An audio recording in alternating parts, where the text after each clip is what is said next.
So hi guys, nagtanong sa akin kanina sa message na Ate Dap, hindi po ba ang amo mag-apply ng visa mo sa caregiver?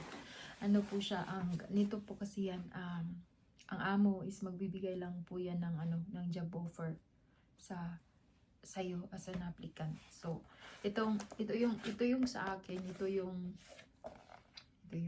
ito yung paper base ko na sinend year 2021 dito sa Canada. Tapos ito yung application ko na hindi nag-went through kasi hindi ako umabot sa limit ng year 2021. So nag-submit ako ng online application year 2022. Wala akong balita sa paper base ko, sinend ko ang online ko. So ganito siya kakapal. So ito yung talaga lahat. So see? Ayan.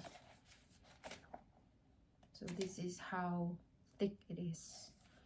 So ganito siya kakapal. So kung ang visa mo,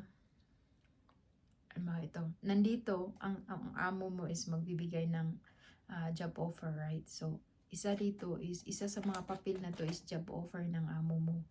So nag-gather na lahat ang requirements, isi-send na to sa IRCC. Isi-send na to, ipapadala sa IRCC. Either mag-paper base ka or mag-online ka, isi-send mo sa IRCC.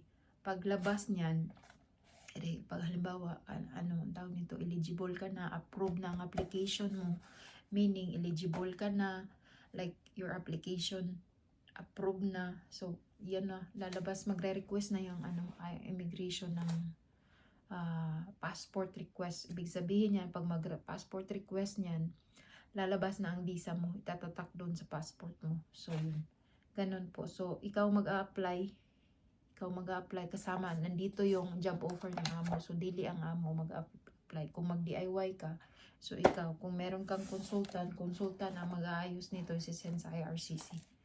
So yun po.